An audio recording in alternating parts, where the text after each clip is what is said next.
Assalamualaikum warahmatullahi wabarakatuh. Pada kesempatan kali ini, kami akan mempresentasikan mengenai aplikasi nano pada plastik. Sebelumnya, izinkan saya memperkenalkan anggota kelompok terlebih dahulu. Yang pertama, Maroir Bahasadida, NIM K1A 018001. Yang kedua, Ranti Kamila Habibi, NIM K1A 018027. Dan yang ketiga ada Aditya Erga Kurniawan, NIM K1A 018054. Next. Ya, ini jadi yang akan kami bahas di sini ada pendahuluan, tinjauan pustaka, selanjutnya pembahasan mengenai aplikasi nano pada plastik, dan yang terakhir ada kesimpulan. Untuk pendahuluan akan disampaikan oleh Aditya Erga. Kepada Aditya dipersilakan. Ya, yang pertama ada pendahuluan. Selama 2 dasawarsa terakhir, kemasan plastik telah menggantikan kemasan kaleng dan gelas dalam pangsa pasar kemasan dunia.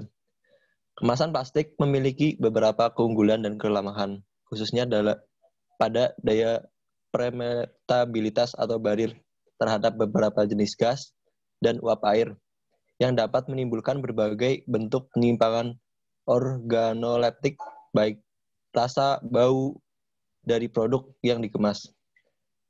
Saat ini, dengan berkembangnya teknologi nano, dengan pembuatan material atau bahan menjadi berukuran skala nano yang sangat kecil, maka penggunaan teknologi nano untuk pengembangan kemasan pangan yang dapat menjamin keamanan pangan dan mutu produk menjadi lebih menarik perhatian dan berpengaruh besar terhadap industri kemasan pangan.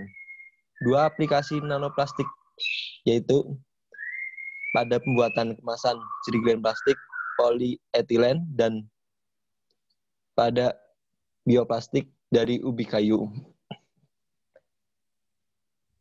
Selanjutnya, tinjauan pustaka akan dibacakan oleh Ranti. Silahkan, Ranti.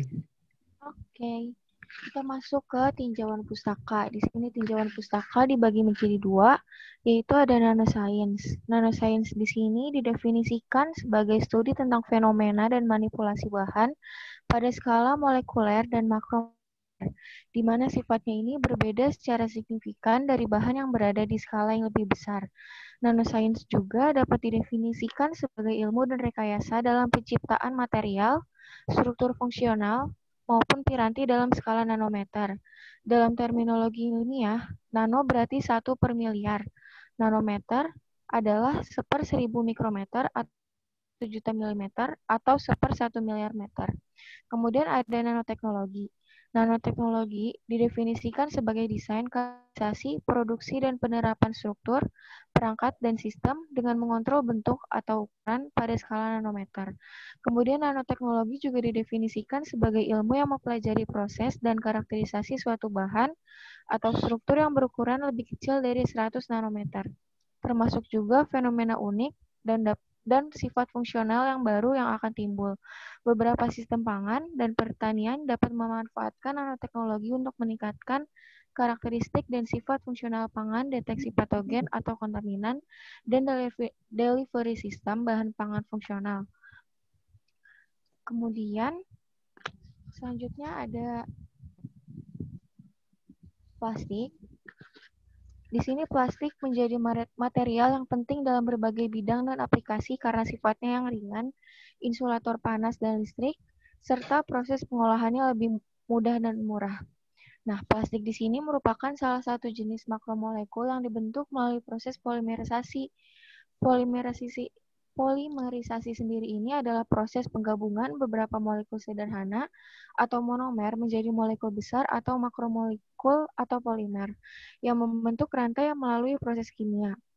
Kemudian, unsur utama penyusun plastik adalah karbon dan hidrogen. Bahan baku pembuatan plastik adalah minyak dan gas sebagai sumber alam. Dalam perkembangannya, minyak dan gas ini mulai digantikan oleh bahan-bahan sintetis sehingga dapat diperoleh sifat-sifat yang diinginkan. Plastik ini akan menjadi termoset bahan plastik yang jika dipanaskan sampai temperatur tertentu akan mencair dan dapat dibentuk kembali menjadi bentuk yang diinginkan. Sedangkan termosetting adalah plastik yang jika telah dibuat dalam bentuk padat tidak dapat dicairkan kembali dengan cara dipanaskan. Berdasarkan sifat kedua kelompok plastik tersebut, termoplastik adalah jenis plastik yang memungkinkan untuk didaur ulang. Jenis plastik yang didaur ulang diberi kode berupa nomor untuk memudahkan dalam mengidentifikasi penggunaannya. Kode-kode jenis plastik ini bisa dilihat di slide.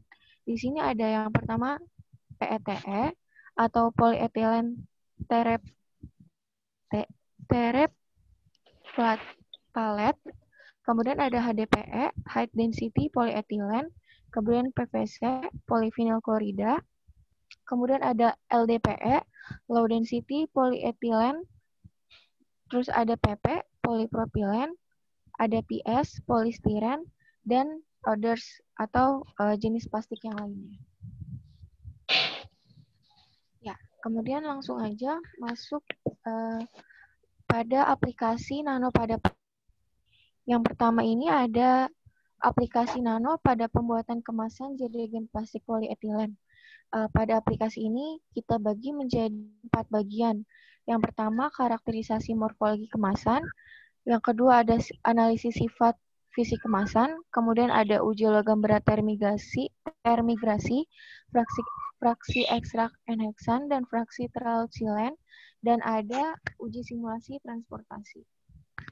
Kita masuk ke yang pertama, karakterisasi morfologi kemasan. Sebelumnya, polietilen ini merupakan salah satu polimer sintetik yang paling banyak digunakan sebagai bahan dasar untuk pembuatan berbagai jenis peralatan rumah tangga, kemasan makanan minuman, dan selain itu juga polietilen ini memiliki banyak sifat yang bermanfaat pada daya tahan terhadap zat kimia dan benturan yang baik. Kemudian mudah dibentuk dan dicetak, ringan dan harganya juga murah. Nah, karakterisasi morfologi kemasan ini dilakukan dan dianalisis dengan menggunakan scanning elektron mikroskop atau SEM untuk mengetahui tingkat penyebarannya. Morfologi permukaan TiO2 merupakan salah satu faktor yang dapat mempengaruhi efisiensi fotokatalis. Kemudian dapat dilihat pada gambar di slide, di sini ada jerigen tanpa menggunakan nanopartikel TiO2 dan dengan lembar jerigen dengan menggunakan nanopartikel TiO2. Pada gambar ini menunjukkan bahwa adanya nil TiO2 ini yang menyebar merata lapisan dalam jerigen dengan kandungan TiO2 berdasarkan hasil EDAC baca sebesar 0,14%. Kemudian selanjutnya ada analisis sifat fisik kemasan. Hasil pengujian UI pengaruh penambahan nanopartikel TiO2 terhadap sifat fisik dari plastik polietilen ini tersaji pada gambar di slide ini. Berdasarkan gambar di slide, uji sifat fisik jerigen plastik menunjukkan bahwa dengan adanya TiO2 dan penambahan konsentrasi TiO2 yang semakin besar pada bahan plastik polietilen menunjukkan penurunan ketebalan plastik dan nilai tensile strength, penurunan elongation at break, menaikkan modulus elastisitas, dan isot impact strength, dan kemudian hasil pengujian yang menunjukkan bahwa peningkatan konsentrasi nanopartikel TiO2 yang mengakibatkan nilai ketebalan jerigen dan tensile strength yang menurun diduga akan mempengaruhi kemampuan tumpuk maupun jatuhan pada uji transportasi dan kekuatan jerigen dalam menanggung beban atau berat dari isi atau produk yang dikemas. Sedangkan hasil pengujian yang mendapatkan nilai isot impact strength yang meningkat diduga akan mempengaruhi kekuatan jerigen pada jatuhan. Selanjutnya akan dilanjutkan oleh Marwa. Silakan. Selanjutnya ada uji logam berat termigrasi, fraksi ekstrak N-heksan, dan fraksi terlarut silen. Limit deteksi alat yang digunakan untuk logam PB itu yaitu 0,0025 mg per liter, logam CD 0,0025 mg per liter, logam Hg 0,0001 mg per liter, dan Cr6 plus 0,001 mg per liter. Dari hasil pengujian logam berat termigrasi menunjukkan bahwa migrasi untuk masing-masing logam masih berada di bawah batas maksimal yang dipersyaratkan oleh BPOM, yaitu 1 mg per liter, yang berarti tidak ada migrasi dari logam PB, CD, Hg, dan Cr plus 6 dari jerigen ke produk yang akan dikemas di dalam jerigen tersebut. Fraksi ekstrak N-heksan dan fraksi terlarut silen menunjukkan bahwa jerigen yang ditambahkan nanopartikel TiO2 aman digunakan untuk mengemas produk olahan karena telah memenuhi persyaratan BPOM nomor HK 0312307116664 tahun 2011 tentang pengawasan kemasan pangan. Komposisi bahan pembuat plastik dan jenis polimer serta aditif yang ditambahkan dalam pembuatan kemasan tidak termigrasi ke dalam produk jika jerigen tersebut digunakan. Selanjutnya ada uji simulasi transportasi. Pada penelitian ini juga dilakukan uji simulasi transportasi dan penyimpanan yang meliputi uji jatuh, uji tumpuk, dan uji getar. Uji tumpukan dilakukan dengan menggunakan berat beban uji 211,6 kg dengan lama pengujian 24 jam. Hasilnya menunjukkan bahwa tidak terjadi deformasi pada jerigen dan isinya yaitu saus sambal dalam jerigen tidak rusak, baik pada jerigen tanpa penambahan nanopartikel TiO2 maupun pada jerigen dengan penambahan konsentrasi nanopartikel TiO2. Dapat disimpulkan bahwa jerigen yang dibuat dengan menggunakan lapisan dalam yang ditambahkan nanopartikel TiO2 dan tanpa penambahan nanopartikel TiO2 kuat menahan tumpukan yang kemungkinan terjadi selama transportasi. Hal ini sesuai dengan standar yang dipersyaratkan yaitu ISO 2248-1985. Kemudian ada uji vibrasi. Uji vibrasi dilakukan dengan menggunakan tipe alat Gaines. Dari hasil uji vibrasi menunjukkan bahwa tidak terjadi kerusakan dan kebocoran pada jerigen serta isinya dalam jerigen tidak bocor, baik pada jerigen tanpa penambahan nanopartikel TiO2 dan pada jerigen dengan penambahan konsentrasi nanopartikel TiO2. Dapat disimpulkan juga bahwa jerigen yang dibuat dengan menggunakan lapisan dalam yang ditambahkan nanopartikel TiO2 kuat menahan vibrasi atau getaran yang kemungkinan terjadi selama transportasi. Kemudian pada uji jatuh, contoh uji dikondisikan pada suhu 29 derajat Celcius dan minus 18 derajat Celcius selama 24 jam. Orientasi jatuhan longitudinal seam, jerigen dalam keadaan baik yang berarti jerigen tidak terjadi kebocoran. Sedangkan untuk hasil jatuhan edge terjadi deformasi, namun jerigen tidak bocor dan tidak mengganggu stabilitas produk dalam kemasan. Berdasarkan hasil uji jatuh dengan tinggi jatuhan 80 cm dalam percobaan ini menunjukkan bahwa jerigen tetap dalam keadaan baik, artinya tidak terjadi kerusakan dengan posisi jatuhan longitudinal dan posisi edge, yang berarti jerigen yang dibuat dengan menggunakan lapisan dalam yang ditambahkan nanopartikel TiO2 cukup kuat menahan jatuhan yang kemungkinan terjadi selama transportasi.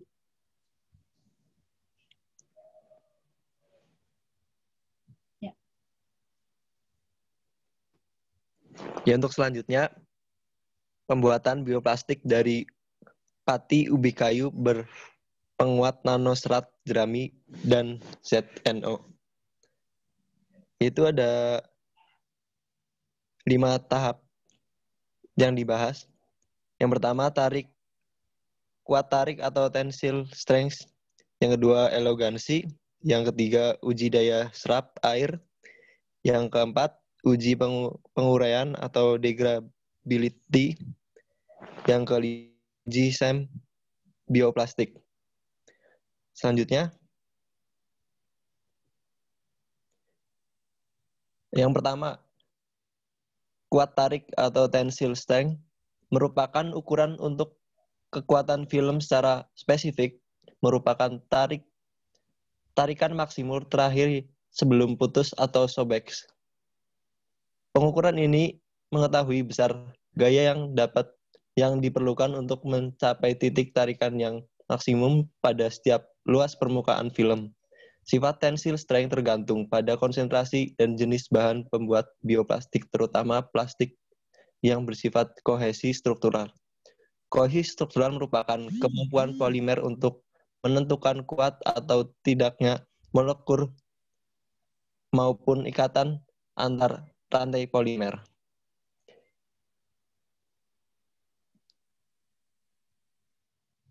Hasil penelitian jenis penguat bioplastik menunjukkan bahwa bioplastik yang menggunakan penguat ZNO menghasilkan nilai kuat daya tarik lebih besar dibandingkan dengan penguat nano serat jerami. Namun campuran di antara ZNO dan nano jerami, hal ini dikarenakan gugus pada ZNO akan menangkap elektron dari gugus hidroksil OH pada polimer sehingga gugus tersebut dapat berikatan kuat.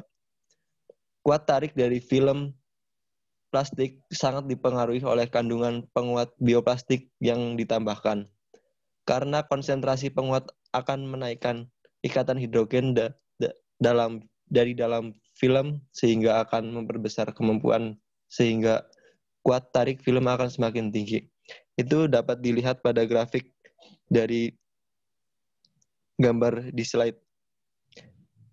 Daya tarikan akan semakin tinggi pada konsentrasi penguat terakhir yaitu penguat 10%. Selanjutnya, elogansi.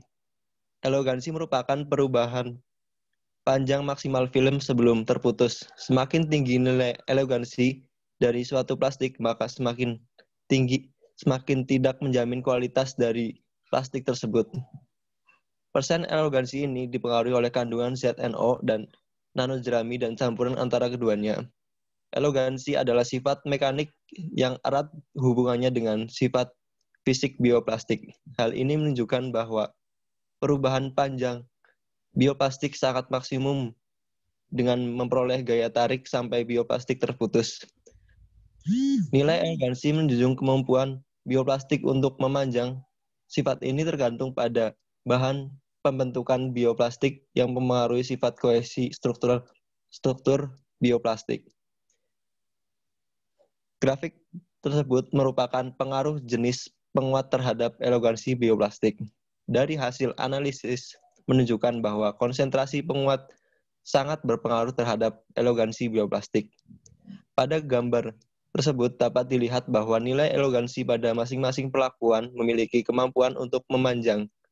Elogansi yang tinggi pada 1% nano serat jerami yaitu sebesar 34%, sedangkan yang paling kecil elogansinya terhadap konsentrasi 9% ZNO yaitu sebesar 17%. Hal ini disebabkan oleh sedikit penguat yang ditambahkan sehingga menurunnya jarak ikatan molekul yang dapat mengurangi ikatan hidrogen internal, hingga melemahnya gaya tarik pada rantai polimer sebelum putus. Dapat dilihat bahwa konsentrasi penguat berbanding dengan persen elogansi bioplastik. Hal ini mungkin terjadi karena waktu pengeringan yang terlalu lama, suhu pengeringan yang tidak konstan, dan bahan yang kurang homogen. Selanjutnya, yang ketiga ada daya serap air. Grafik di gambar tersebut menunjukkan pengaruh komposisi bahan penguat terhadap daya serap air. Grafik menunjukkan daya serap air dari film plastik dengan penambahan bahan penguat yaitu ZNO, nanoserat jerami, dan campuran antara keduanya, maupun plastik shear sebesar 1,25 mili. Penambahan konsentrasi penguat sangat mempengaruhi daya serap air karena sifat dari bahan penguat tersebut bersifat hidrofilik. Dari hal ini disebabkan karena nilai daya serap air dengan penguat logam ZNO lebih kecil dibandingkan dengan penguat alami yaitu nanoserat jerami karena penguat logam memiliki resistensi yang baik daripada penguat alami yang tersusun dari polisakarida. Selanjutnya,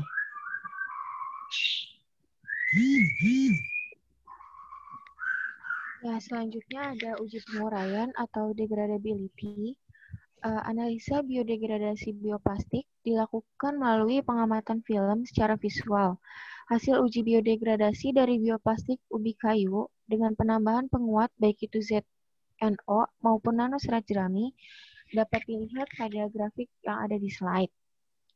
Grafik ini menunjukkan proses uji biodegradable yang terjadi di mana setelah dilakukan penguburan selama 3 hari setelah ditanam, hasil pengamatan menunjukkan bahwa film plastik telah terdekomposisi atau terdegradasi secara alamiah di dalam tanah walaupun masih tersisa banyak, yang diakibatkan oleh banyak faktor. Di antaranya adalah faktor mikroorganisme pengurai, kelembaban tanah, dan kadar air tanah. Alasan utama membuat kemasan plastik berbahan dasar biopolimer adalah sifat alaminya yang dapat hancur atau terdegradasi dengan mudah. Pada hari terakhir setelah dilakukan penggalian lagi, ternyata sisa-sisa film plastik tersebut sudah bersih atau terdegradasi sempurna. Plastik yang paling cepat terurai adalah mikroorganisme adalah proses konsentrasi penguat 1% dan 3% nanoserat jerami dengan masa degradasi 18 hari dan yang paling lama terdegradasi oleh tanah pada konsentrasi 3%, 6%, dan 9% ZNO dengan masa degradasi 27 hari. Kondisi tanah yang digunakan untuk proses penguburan adalah lembab dan banyak mengandung air serta dimungkinkan banyak terdapat mikroba pengurai yang berperan. Kemudian ada uji SEM bioplastik. Dapat dilihat di gambar di slide ini merupakan hasil uji SEM pada penguat dengan konsentrasi nanoserat duanya dan yang 3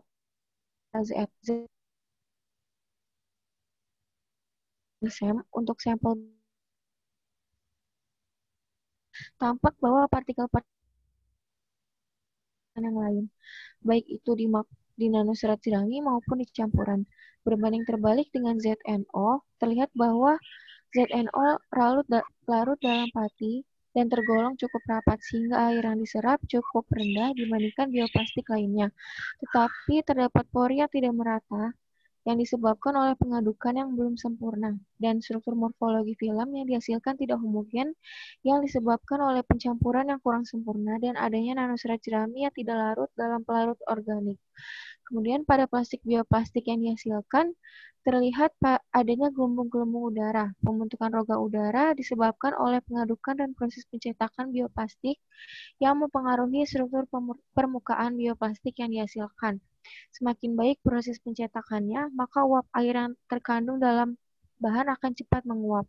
Sehingga dalam proses penguapan air tersebut, partikel-partikel bahan akan bergerak ke atas dan menyebabkan lapisan antar sel yang menyatu.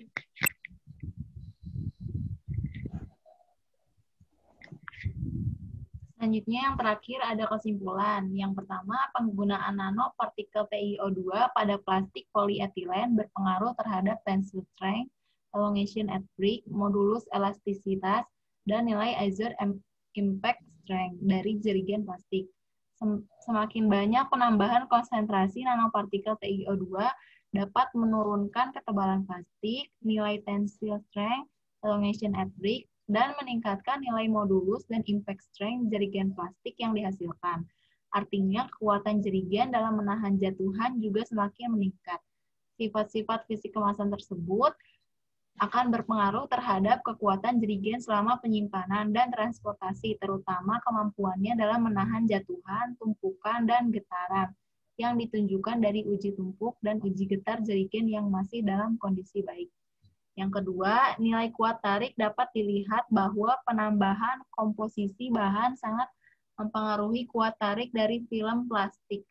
Nilai kuat tarik yang paling tinggi dihasilkan pada penambahan ZNO pada dua konsentrasi 9%, yaitu 0,32 kgf per milimeter. Daya kuat tarik yang paling kecil pada nanoserat jerami dengan konsentrasi 1%, yaitu dengan dua nilai 0,2 kg per milimeter. Elongasi yang paling tinggi jatuh pada 1% nanoserat jerami sebesar 34 34%, sedangkan yang paling kecil terdapat pada konsentrasi 9% ZNO, yaitu sebesar 17%.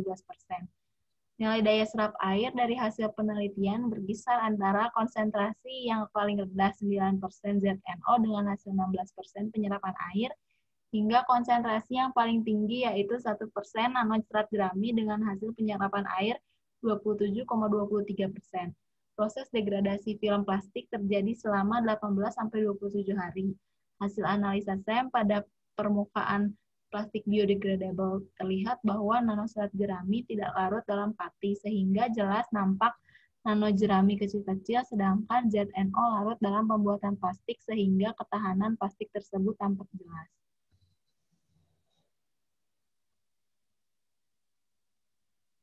Sekian presentasi dari kelompok kami. Mohon maaf apabila ada kesalahan dalam pengucapan. Terima kasih. Wassalamualaikum warahmatullahi wabarakatuh. Waalaikumsalam.